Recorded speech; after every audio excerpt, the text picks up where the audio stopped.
محترم حضرات،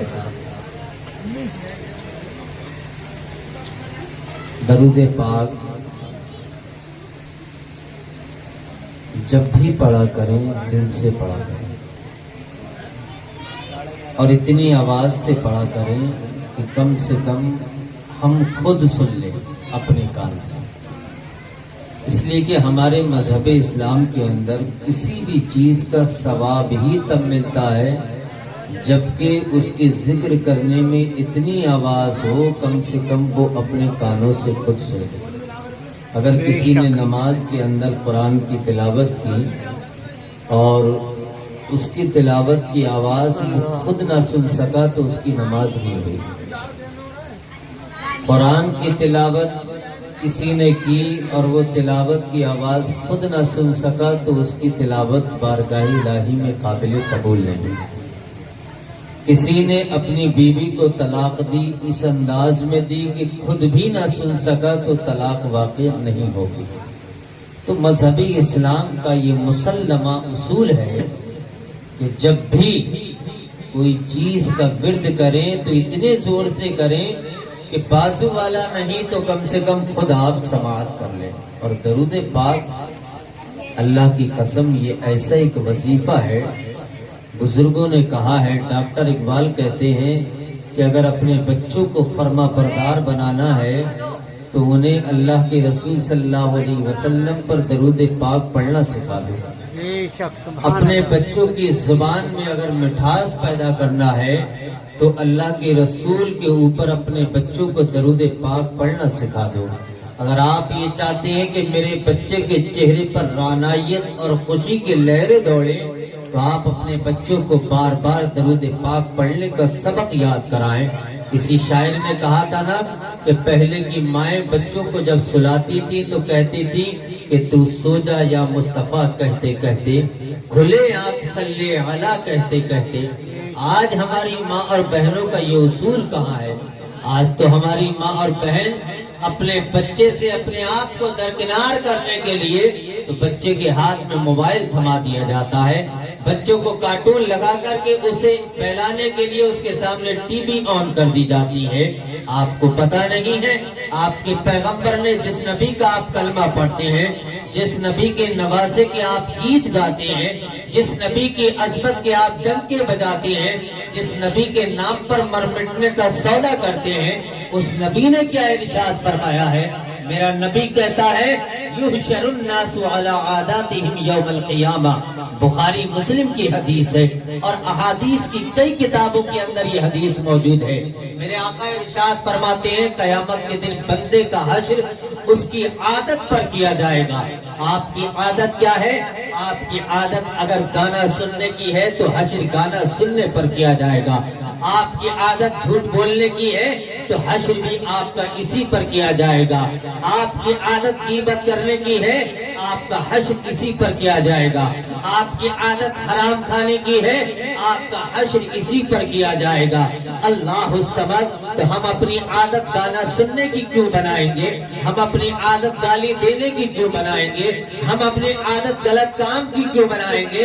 ارے ہم تو عادت یہ بنائیں گے کہ جب بھی نبی کا نام آئے گا تو ہم یا رسول اللہ کے نعرے لگائیں گے اور ہم کہیں گے بلغ العلا بکمالہ کشفت دجا بجمالہ حسنت جمیع خصالہ صلوا علیہ وآلہ۔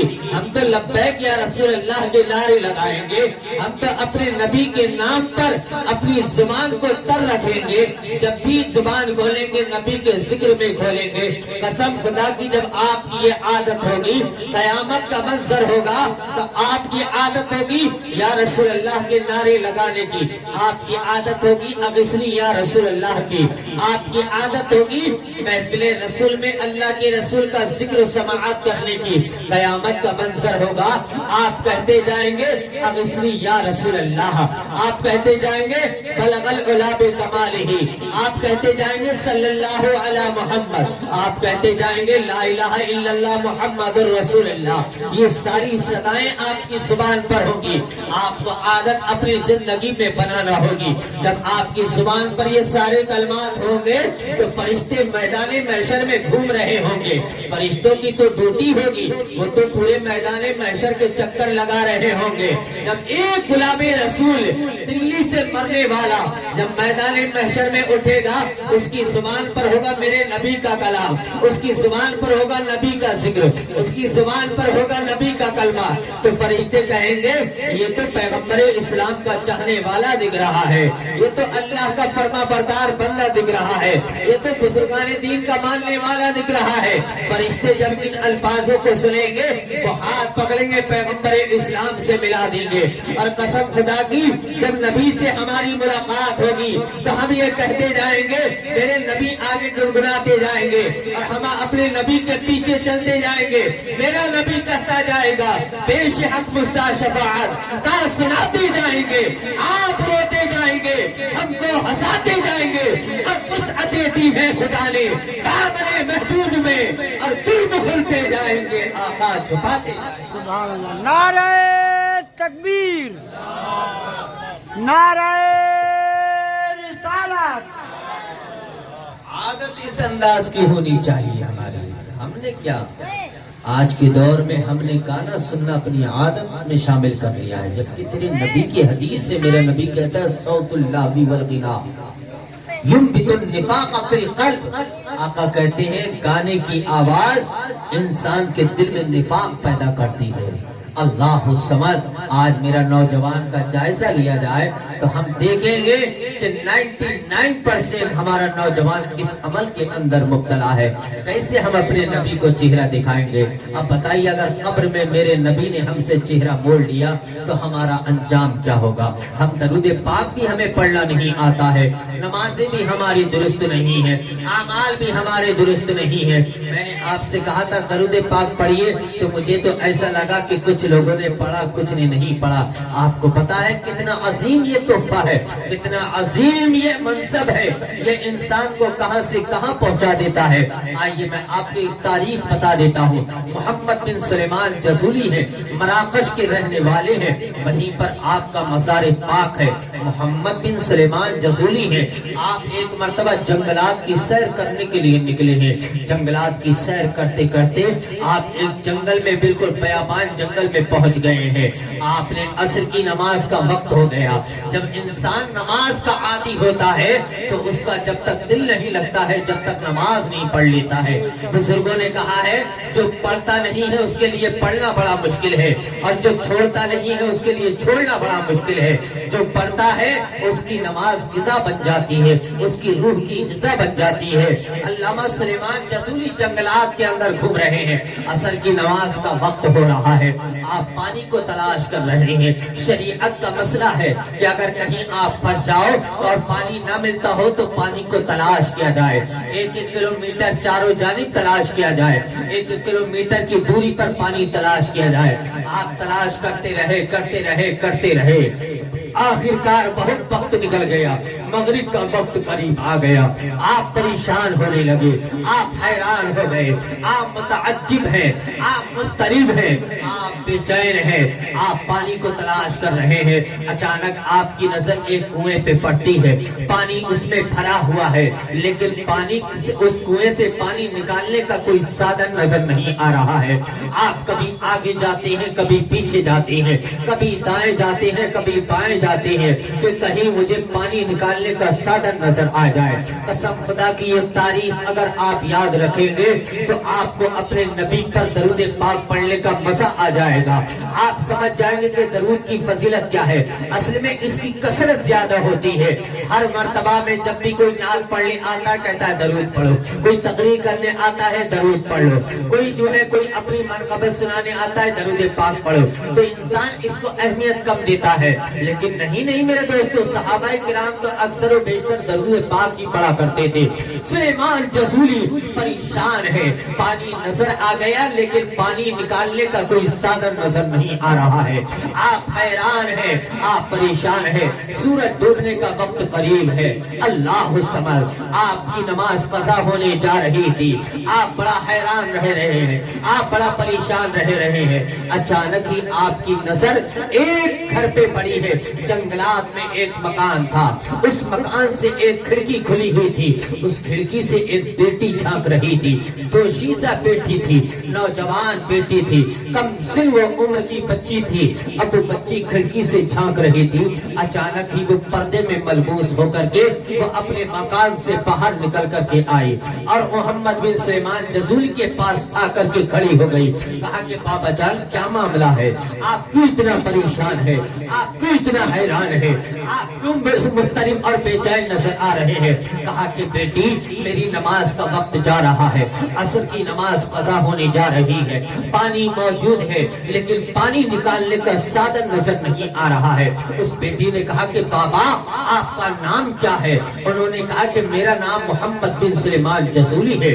بیٹی نے جو ہی یہ آواز یہ نام سنا ہے بیٹی حیران رہ گئی۔ کہا کہ بابا جان میں نے تو آپ کا بڑا نام سنا ہے، آپ تو اللہ کے ولی ہیں، آپ کی تو عظمت کے ڈنکے بج رہے ہیں، میں نے تو آپ کا بڑا تذکرہ سنا ہے کہ آپ تو اللہ کے ولی ہیں، آپ جو کہہ دیتے ہیں وہ ہو جاتا ہے، آپ کے علم کے سکے بج رہے ہیں، آپ کے علم کے ڈنکے بج رہے ہیں، آپ کا تو اتنا نام ہے لیکن آپ جو اتنا پریشان نظر آ رہے ہیں۔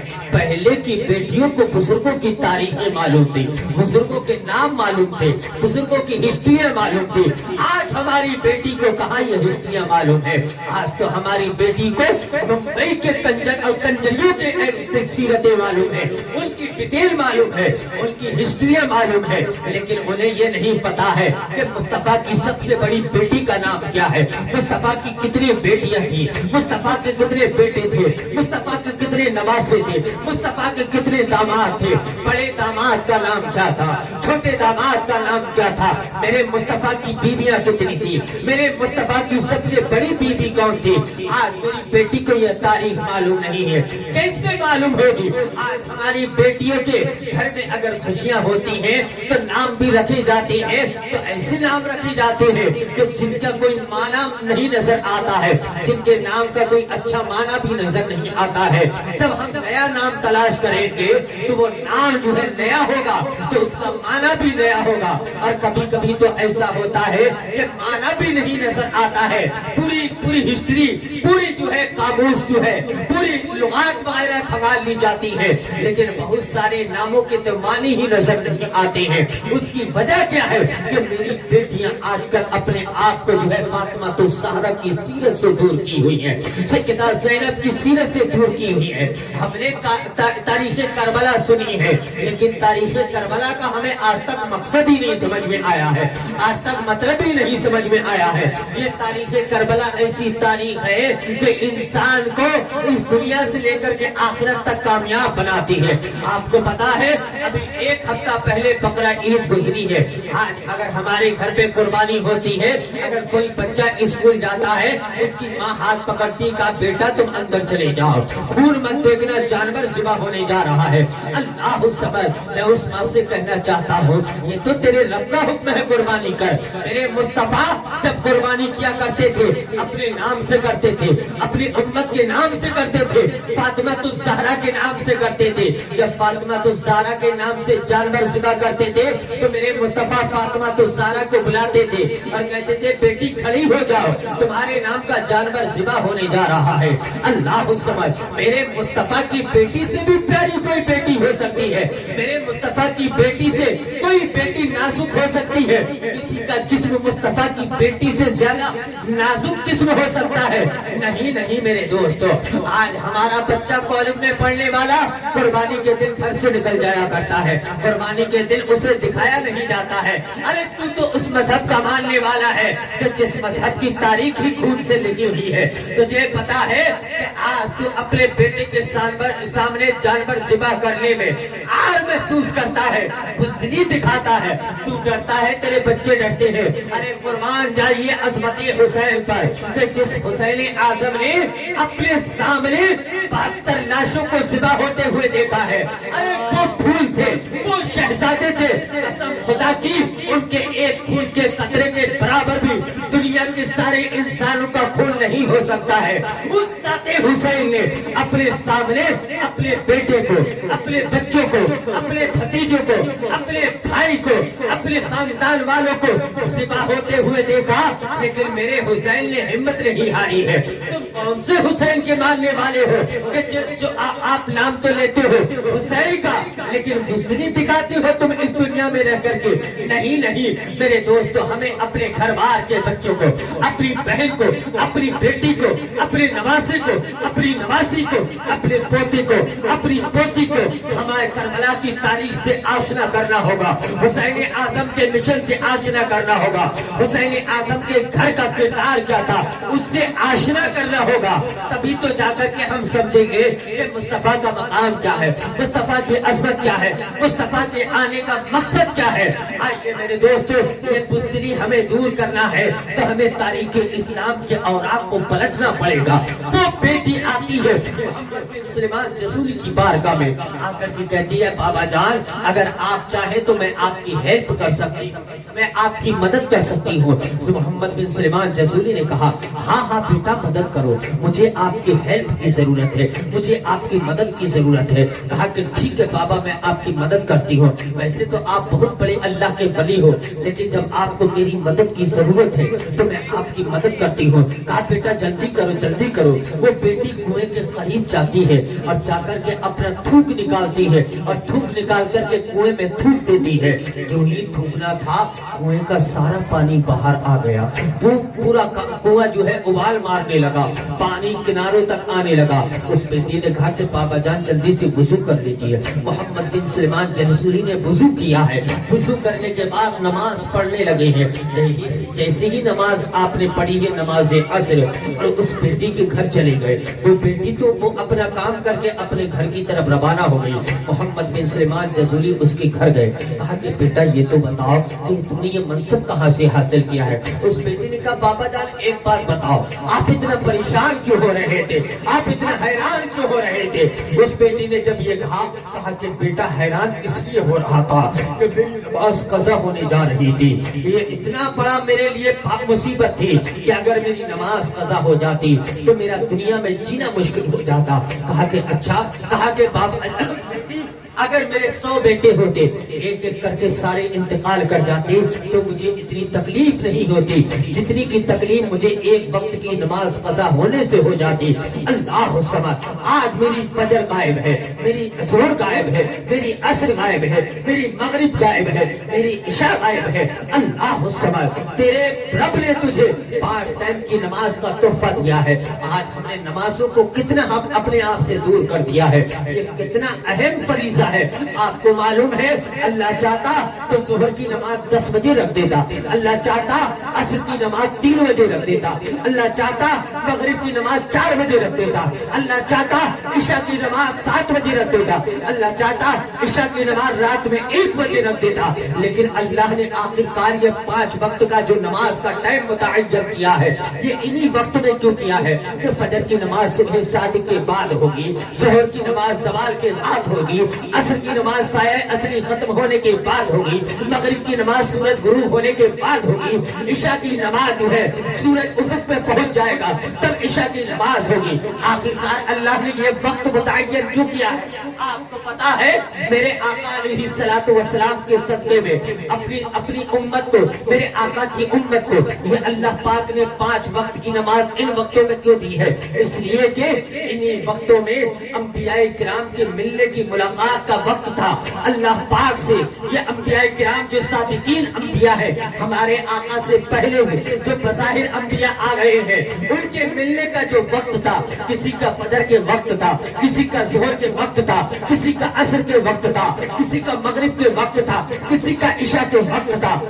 انبیاء کرام کے ملنے کے وقت الگ الگ تھے، تو اللہ پاک نے وہ وقتوں پر نماز کو فرض کر کے امت محمدیہ کو یہ تحفہ دے دیا ہے۔ اللہ الصمد، انبیاء کرام کے جو طریقے تھے، جو ان کے وقت تھے اللہ پاک سے ملنے کے، ان وقتوں کو ملنے کا اللہ پاک نے اس امت کو موقع عطا فرما دیا ہے۔ لیکن آج ہماری قوم کا نوجوان فجر میں سوتا رہتا ہے، ظہر میں مارکیٹ میں رہتا ہے، عصر میں مارکیٹ میں رہتا ہے، مغرب میں بھی اپنے کام کاج میں لگا دیتا ہے، عشاء میں آتا ہے کھانا کھا کے سامنے بیٹھ جاتا ہے اس امت پہ افسوس نہ کیا جائے تو کیا کیا جائے؟ یہ تو اتنی عظیم امت ہے، اس کے کارنامے تو اتنے عظیم ہے۔ آپ کو پتا ہے پہلے کی امتوں نے اپنے جو ہے اپنی کتابوں کی آیات بیچ دی، وہ اندھیرے میں چلے گئے، وہ پھسل گئے، ان کی تاریخیں ختم ہو گئی، ان کی ہسٹری ختم ہو گئی۔ لیکن ایک ہم ہے کہ ہمارا مذہب آج تک برقرار ہے، ہمارا قرآن برقرار ہے، ہماری احادیث برقرار ہے، ہماری تاریخیں برقرار ہے۔ یہ صحابہ کرام کا احسان ہے، تابعین کا احسان ہے، بزرگان دین کا احسان ہے۔ لیکن آج یہ امت ہے یہ پھسلتی پھر رہی ہے، آج یہ امت ہے گناہوں میں مبتلا ہے، آج یہ امت ہے بے حیائی میں مبتلا ہے، آج یہ امت ہے عیاشی میں مبتلا ہے۔ ارے شرم آنا چاہیے، ہوش کے ناخن لینا چاہیے۔ آج ہمیں اپنے گھروں میں سدھار کی ضرورت ہے، آج ہمیں تبدیلی لانے کی ضرورت ہے، آج ہمیں اپنے گھروں میں پیغمبر اسلام کے اقوال کو داخل کرنے کی ضرورت ہے۔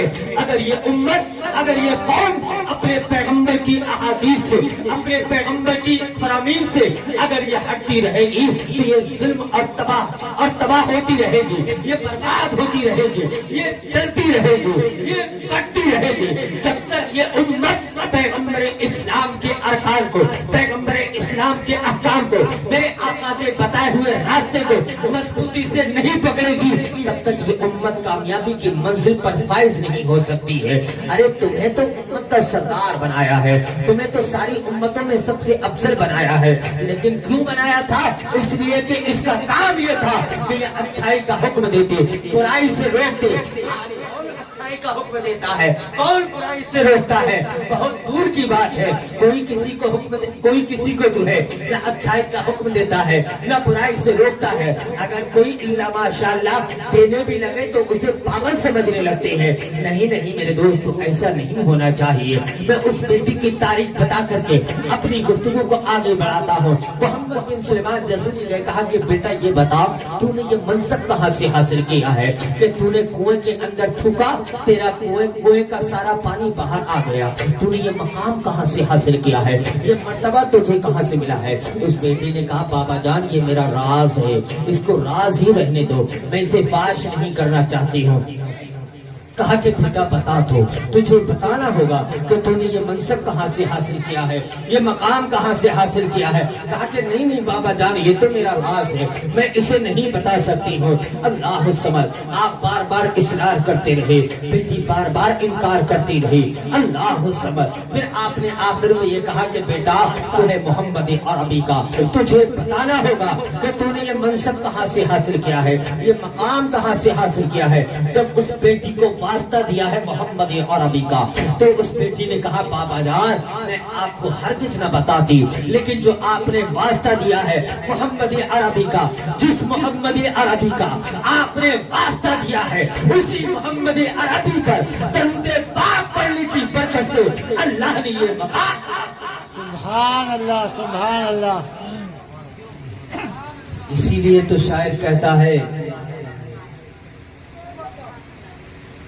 کہ سلام کرنے سے جواب ملتا ہے، درود پڑھنے سے ثواب ملتا ہے۔ تو درود پاک یہ انسان کو گناہوں سے بچاتا ہے، درود پاک انسان کی زبان میں پاکیزگی پیدا کرتا ہے، دل کو صاف ستھرا کیا کرتا ہے، اس کے دل میں لذتیں پیدا کیا کرتا ہے۔ اب میرے دوستو میں دو تین باتیں اپنی پیش کر کے اپنی گفتگو کو سمیٹ دیتا ہوں۔ اللہ نے قرآن پاک میں ارشاد فرمایا الذی خلق الموت والحیات لیبلوکم، اللہ ارشاد فرماتا ہے کہ وہ وہی ہے کہ جس نے موت اور زندگی کو پیدا کیا ہے۔ اللہ وہ ہے کہ جس نے موت کو بھی پیدا کیا ہے، جس نے زندگی کو بھی پیدا کیا ہے۔ میں اس آیت کے اندر تھوڑی سی آپ کو توجہ دلانا چاہتا ہوں۔ اللہ کہتا ہے کہ میں نے ہی موت کو پیدا کیا ہے، میں نے ہی زندگی کو پیدا کیا ہے تاکہ تمہارے اعمال جانچوں میں کہ تم میں سے کس کے اعمال اچھے ہیں، کس کے اعمال اچھے ہیں۔ اللہ سمجھ اس آیت کے اندر ایک بات بڑی قابل غور ہے کہ وہ بات کیا ہے؟ اللہ کہتا ہے الذی خلق الموت، اللہ وہ ہے جس نے موت کو پیدا کیا اور زندگی کو پیدا کیا۔ اس آیت کے اندر ایک بات بات بڑی قابل غور ہے. یہ قابل غور بات یہ ہے کہ اللہ نے پہلے آیت کے اندر ذکر کیا ہے موت کا. آپ دیکھیے پہلے انسان کی ہوتی ہے کیا زندگی, پھر موت اسے آیا کرتی ہے, لیکن اللہ نے آیت کے اندر پہلے موت کا ذکر کیا. کیوں؟ اس لیے کہ تاکہ انسان کو اپنی زندگی سے زیادہ اپنی موت کی فکر ہو. انسان کے لیے موت کو مقدم کیا ہے تاکہ انسان اپنی زندگی سے زیادہ اپنی موت کی فکر کرے. آپ دیکھیے تاریخیں اٹھا کر کے صحابہ کرام کی, وہ ہر وقت اپنی موت کو یاد کیا کرتے تھے. کیوں یاد کرتے تھے؟ پیغمبر اسلام نے ارشاد فرمایا اکثر ذکرھا من لذات الموت. اللہ کے رسول کہتے ہیں موت کو کثرت سے یاد کیا کرو, اس لیے کہ یہ موت انسان کی خواہشات کو ختم کر دیا کرتی ہے, انسان کے نفس کو کچل دیا کرتی ہے. جب بھی آپ موت کو یاد کریں گے آپ کے دماغ میں جو چلتا ہوگا کہ چاہے حرام ہو یا حلال, پیسہ آنا چاہیے. انسان کی فیکٹری کے اندر جو بھی غلط سوچ چلتی ہوگی, جیسی آپ موت کو یاد کریں گے آپ جو ہے فوراً اپنے دماغ سے غلط سوچ کو نکال دیں گے. حضرت عثمان غنی جب بھی قبرستان جایا کرتے تھے آپ قبر کے پاس کھڑے ہو کر کے رو جایا کرتے تھے. کسی نے کہا انہ کان اذا وقف علی قبر حتی یبل لحیتہ فقیل له تسکن الجنہ والنار فلا تبکی من ھذا.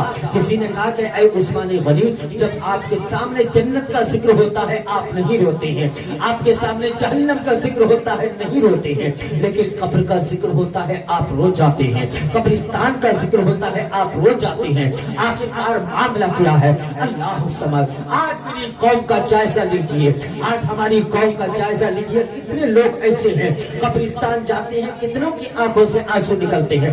آج کے دور میں تو اسے رسم سمجھ لیا ہے کہ چلو قبرستان مٹی ڈال کر کے چلے آئیں گے. کتنے تو ایسے ہوتے ہیں انہیں یہ بھی تمیز نہیں ہوتی ہے, قبرستان میں جاتے ہیں قبروں کے درمیان کھڑے ہوتے ہیں, جوتا چپل پہن کر کے کھڑے ہو جاتے ہیں.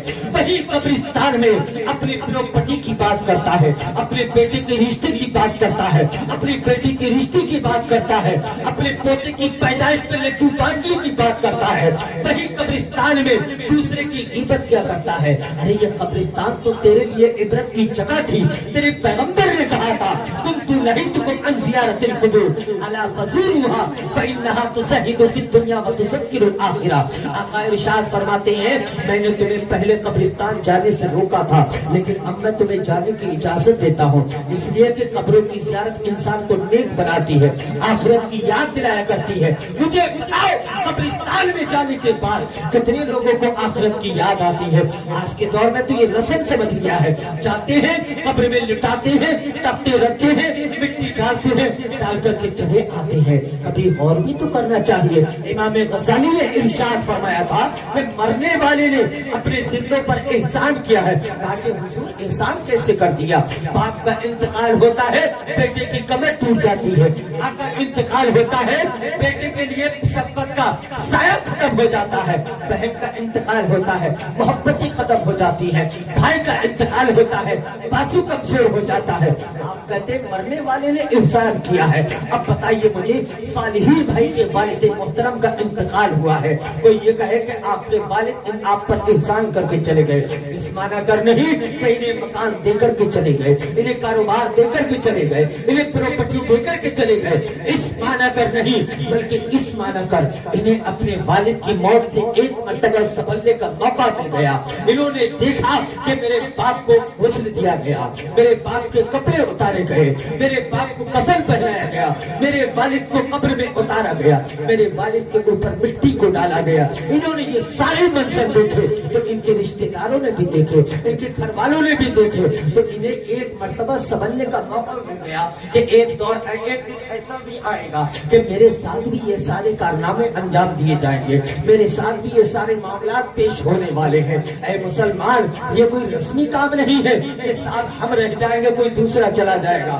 مجھے بھی جانا ہے, آپ کو بھی جانا ہے, قبر میں سوالات بھی ہونا ہے, میدان محشر میں حساب و کتاب بھی ہونا ہے. اس لیے تیرے پیغمبر نے کہا تھا حاسبو قبل ان تحاسبو, تو اپنا حساب کر لے اس سے پہلے کہ تیرا حساب لیا جائے, اس سے پہلے کہ تیرا حساب لیا جائے. میرے نبی نے کہا تھا موتو قبل ان تموتو, مرنے سے پہلے مر جا. کسی نے کہا صحابہ نے یا رسول اللہ مرنے سے پہلے کیسے مر جائیں گے؟ موت کون مرتا ہے؟ جب موت آئے گی تب نہ مریں گے. میرے آقا کے فرمان کے اندر ہزارہ حکمتیں پوشیدہ ہوتی ہے. کہا کہ مرنے سے پہلے مر جاؤ تو آپ کو جائزہ لینا ہوگا کہ مرتا کیا ہے انسان کا، انسان کی کیا چیز مرتی ہے، کیا مرتی ہے انسان کی، کیا روح مرتی ہے؟ نہیں، غسل جسم کو دیا جاتا ہے، کفن جسم کو پہنایا جاتا ہے، قبر میں جسم کو اتارا جاتا ہے اور جسم کا تعلق نفس سے ہوتا ہے۔ تو میرے نبی نے کہا کہ جس چیز کو مرنا ہے تو اسے پہلے ہی نہ مار دو، یہ نفس ہی تو ہے جو انسان کو جھوٹ بولنے پر ابھارتا ہے، یہ نفس ہی تو ہے جو انسان کو حرام کھانے پر آمادہ کرتا ہے، یہ نفس ہی تو ہے جو انسان کو گانا سننے پر مجبور کرتا ہے۔ تو جس چیز کو مرنا ہی ہے تو اسے پہلے ہی نہ مار دو، اس نفس کو کچل دے۔ قسم خدا کی تیری قبر کی منزل بھی آسان ہوگی، تیری حشر کی منزل بھی آسان ہو جائے گی۔ اللہ سمجھ تو میں آپ سے کہہ رہا تھا کہ میرے آقا علیہ الصلوۃ والسلام نے ارشاد فرمایا، آقا ارشاد فرماتے ہیں یحشر الناس علی عاداتہم یوم القیامہ، انسان کا حشر اس کی عادت پر کیا جائے گا۔ تو میرے دوستو ہم اپنا حشر اپنی عادت ایسی بنائیں کہ ہمارا جب انجام ہو تو ہمارا ہونا چاہیے۔ والد صاحب بھی چلے گئے، دادا صاحب بھی چلے گئے، ماں بھی چلی جاتی ہے، بیٹا بھی چلا جاتا ہے، لیکن یہ کبھی مت سمجھنا کہ ابھی تو دادا کا انتقال ہوا ہے، ابھی تو باپ باقی ہے، اس کے بعد میرا نمبر لگے گا۔ نہیں نہیں، دنیا میں آنے کی ترتیب ہے، جانے کی کوئی ترتیب نہیں ہے۔ ہم نے دیکھا ہے کہ بیٹے کا جنازہ ہوتا ہے باپ لے کے چلتا ہے، پوتے کا جنازہ ہوتا ہے باپ لے کر کے چلا کرتا ہے۔ تو میرے دوستو اگر آپ یہ چاہتے ہیں کہ اللہ رب العزت بھی ہم سے راضی ہو جائے، میرا نبی بھی مجھ سے راضی ہو جائے، تو ہمیں اپنے اعمال میں تبدیلی پیدا کرنا ہوگی، ہمیں اپنے آپ کو بدلنا ہوگا۔ میرے رب نے ارشاد فرمایا تھا قرآن عظیم کے اندر، اللہ ارشاد فرماتا ہے الذی جمع مالا وعددا یحسب ان مالہ اخلدا کلا لینبذن فی الحطمہ وما ادراک ما الحطمہ۔ رب کہتا ہے کہ جو لوگ بار بار اپنے پیسوں کو گنتے ہیں اور یہ حساب لگاتے ہیں کہ ان کا پیسہ انہیں بچا لے گا، میرا رب کہتا ہے ہرگز نہیں، پیسہ انسان کو نہیں بچاتا ہے، اس کا پیسہ تو اسے جہنم میں ڈھکیل دے گا، جہنم میں اسے لے جائے گا۔ اللہ سبحانہ، کتنے لوگ ایسے ہیں ارب پتی جو اسپتالوں کے اندر جوجھ رہے ہیں، وہ پریشان ہوتے ہیں لیکن آخر دم توڑ جاتے ہیں، پیسہ رکھا کا رکھا رہ جاتا ہے، یہ انسان کو بچا نہیں سکتا ہے۔ یہی پیسہ انسان کو کبھی جنت میں لے جائے گا، یہی پیسہ کبھی انسان کو جہنم میں لے جائے گا۔ اگر پیسے کا صحیح استعمال ہوا تو جنت کا مستحق ہوگا، پیسے کا غلط استعمال ہوا جہنم کا مستحق ہو جائے گا۔ اللہ سمجھ، جس باپ نے ایک بیٹے کے لیے پوری زندگی قربان کر دی، جس ماں نے اپنے بچے کو پونے جگر پلایا ہے، ان والدین کے لیے ہم کیا کر سکتے ہیں؟ ہمیں کیا کرنا چاہیے؟ ان کے لیے اسی طرح کی ایصال ثواب کی محفلیں سجانا چاہیے، قرآن کی تلاوت کرنی چاہیے۔ وہ بچے فرما بردار ہوتے ہیں جو مرنے کے بعد بھی اپنے والدین کو دعاؤں میں یاد رکھا کرتے ہیں، اس طرح کی محفلیں سجایا کرتے ہیں۔ میرے نبی نے ابو داؤد کی حدیث ہے، آقا ارشاد فرماتے ہیں مل میت فی القبر الا کالغنی المتغوث تلحقه ينتظر الدعوہ۔ آقا ارشاد فرماتے ہیں کہ جب بندے کا انتقال ہوتا ہے، قبر میں جب اسے رکھا جاتا ہے تو رکھنے کے بعد اس کی کنڈیشن کیا ہوتی ہے؟ ایسی ہوتی ہے جیسا کہ کوئی دریا میں ڈوب رہا ہوتا ہے تو وہ کسی کو پکارتا ہے کہ کوئی آ جائے مجھے بچا لے، جسے تیرنا نہ آتا ہو، دریا کے بیچ میں ڈوب رہا ہو، تو آپ سمجھ سکتے ہیں اس کی کنڈیشن کیا ہوگی۔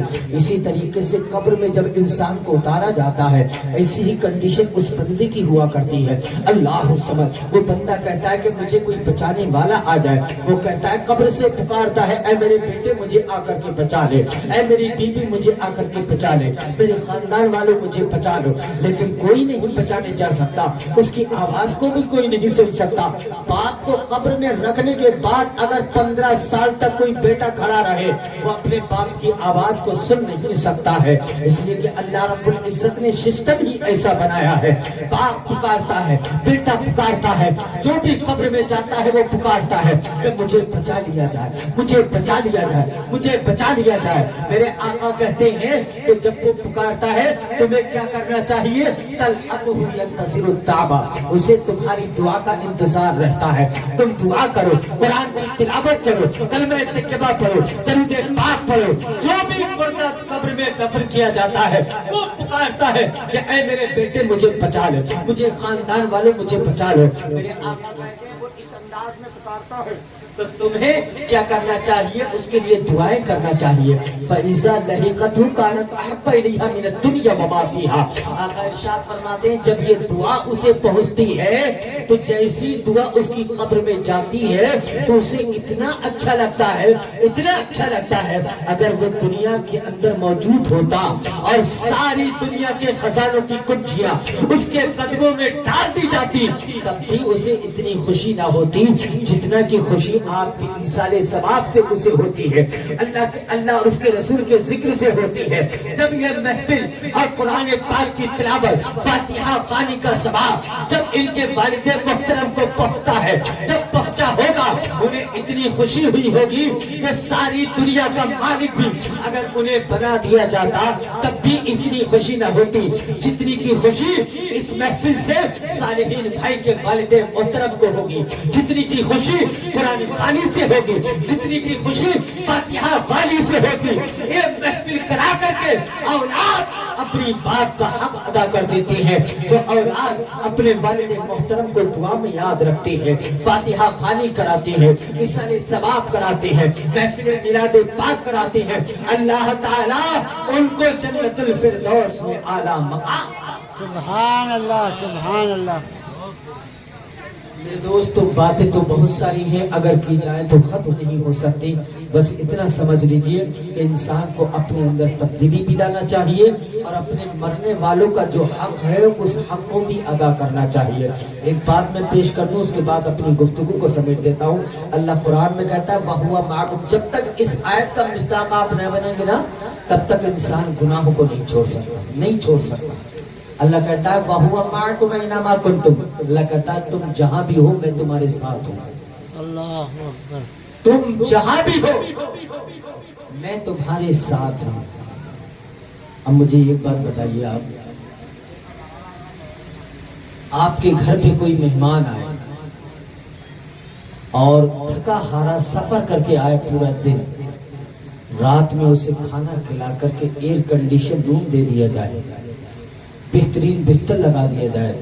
آپ نے دروازہ بند کرتے سمے یہ کہہ دیا کہ مہمان صاحب کمرے کے اندر ایک سوراخ ہے، اس سوراخ سے کبھی کبھی سانپ نکل آتا ہے، تھوڑا ہوشیار رہیے گا.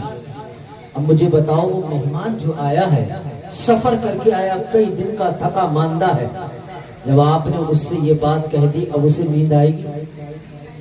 نہیں آئے گی نا نیند. کیوں؟ سانپ کے ڈر سے. اس لیے کہ نیند کا تعلق دل سے ہوتا ہے. اگر دل خوش ہے تو آنکھیں بھی خوش نظر آتی ہیں، دل غمگین ہے تو آنکھیں بھی غمگین نظر آتی ہیں. جب باپ کا انتقال ہوتا ہے نا تو دل غمگین ہوتا ہے تو آنکھوں سے آنسو جاری ہو جاتے ہیں. اب آپ نے جب اس سے کہہ دیا کہ سوراخ سے کبھی کبھی سانپ نکل آتا ہے، بیچارہ پوری رات بیٹھ کر کے گزار دے گا، سوئے گا نہیں. اچھا سانپ کے آنے کا اندیشہ ہے، شبہ ہے، یقین نہیں ہے، کبھی کبھی آ جاتا ہے. اب بتائیے اللہ رب العزت کہتا ہے کہ تم جہاں بھی ہو میں تمہارے ساتھ ہوں. تو سانپ کے شبے نے، سانپ کے اندیشے نے اس کی نیند کو اڑا دیا. تو جو سانپ کا شبہ کام کر گیا وہ اللہ کے وجود کا یقین بھی نہ کر سکا. اللہ تو کہتا ہے نا کہ تم جہاں بھی ہو میں تمہارے ساتھ ہوں. اللہ ہمارے ساتھ ہے تو پھر ہماری فجر غائب کیوں ہے، ظہر غائب کیوں ہے، عصر غائب کیوں ہے، نمازیں ہماری کیوں غائب ہیں، جھوٹ فریب عیاری مکاری کیوں ہے؟ جب اللہ ہمارے ساتھ ہے تو ہمیں تو خوف کرنا چاہیے نا، اللہ رب العزت کا ڈر رکھنا چاہیے. تو جو کام سانپ کا شبہ کر گیا تو کیا وہ کام خدا کے وجود کا یقین بھی نہ کر سکا؟ جو کام سانپ کے وجود کا شبہ کر گیا وہ کام اللہ کے وجود کا یقین بھی نہ کر سکا. تو یہ اس بات کی علامت ہے کہ بندہ کہتا ضرور ہے کہ میں اللہ سے ڈرتا ہوں لیکن یہ اس کا زبانی خرچ ہے، حقیقت پر اس پر عمل کر کے نہیں دکھاتا ہے. عمل کر کے نہیں دکھاتا ہے. تو میرے دوستو اللہ پاک ہمارے ساتھ ہے اور اللہ کا خوف رکھنا چاہیے. جب تک یہ ذہن کے اندر بات نہیں بیٹھے گی کہ اللہ دیکھ رہا ہے, اللہ ہمارے ساتھ ہے, تب تک بندہ گناہوں سے محفوظ رہ نہیں سکتا. یہ یقین رکھنا پڑے گا. تو جس طریقے سے سانپ نے اس کی نیند اڑا دی, اسی طریقے سے ہمیں اللہ رب العزت کو یہ مان کر کے اللہ ہمیں دیکھ رہا ہے, تو یہ سوچ کر کے ہمیں اپنی آنکھوں سے نیند اڑا کر کے یہ کہنا چاہیے کہ جیسی مؤذن کہے الصلاۃ خیر من النوم, اپنے بستر سے اٹھ کر کے کھڑے ہو جانا چاہیے اور مسجد کی طرف روانہ ہو جانا چاہیے. کیونکہ ظلم جو ہوتا ہے, ایسا نہیں ہے کہ کوئی آپ کو ہاتھ مارے تو ظلم ہے, کوئی تلوار مارے تو ظلم ہے, کوئی جیل میں ڈال دے تو ظلم ہے, بلکہ ظلم کی جو تعریف ہے وہ کہتے ہیں علماء کرام وضع الشیء فی غیر محلہ. ظلم کی جو تعریف ہے وہ یہ ہے کہ کسی چیز کو اس کی محل کے علاوہ میں رکھ دینا, جو اس کا منصب ہے اس کے علاوہ میں رکھ دینا. جیسے میری ٹوپی سر پہ ہے اور ٹوپی سر پہ لگائی جاتی ہے, اگر کوئی اسے پیر میں ڈال دے تو یہ ظلم ہے. اپنی چپل کو کوئی سر پہ رکھ لے تو یہ ظلم ہے. کیونکہ جو چیز جہاں پر ہونا چاہیے اس کا مناسب مقام, اس کو وہیں رکھنا یہ انصاف کہلاتا ہے, اور اس کے علاوہ میں رکھ دینا اس کو ظلم کہا جاتا ہے. اب بتاؤ, ایک مومن کے لیے جب اللہ کے گھر سے آواز آئے حی علی الصلاۃ حی علی الفلاح, تو اس کا مناسب مقام یہ ہے کہ اللہ کے گھر کی طرف روانہ ہو جائے, اللہ کی عبادت کے لیے روانہ ہو جائے. تو میرے دوستو, جب تک نوجوان طبقے کے اندر بیداری پیدا نہیں ہوگی تب تک انقلاب پیدا نہیں کر سکتے ہیں. اللہ نے قرآن میں فرمایا ان اللہ لا یغیر ما بقوم حتی یغیروا ما بانفسہم. اللہ تعالیٰ اس قوم کی حالت نہیں بدلتا ہے جو قوم اپنے آپ کو بدلنے کی طاقت اور کوشش نہیں کرتی ہے. تو پہلے ہمیں اپنے آپ کو بدلنا ہوگا, پھر ہم اللہ کی بارگاہ میں دعا کریں گے تو انشاءاللہ جو دعا کی جائے گی وہ اللہ کی بارگاہ میں مقبول ہوگی. وقت پر کافی ہے, ایک قطرہ بھی آب خشک نام کا, جل گیا کھیت تو برسا بھی کس کام کا, طریقے مصطفیٰ کو چھوڑنا ہے وجہ بربادی. اسی سے قوم دنیا میں ہوئی بے اقتدار, اپنی ہمیں کرنی ہے شہنشاہ بطحا کی رضا جوئی, وہ ہو گئے اپنے تو رحمت پروردگار اپنی. استغفر اللہ ربی من کل ذنب واتوب الیہ, واخر دعوانا ان الحمدللہ رب العالمین. السلام علیکم.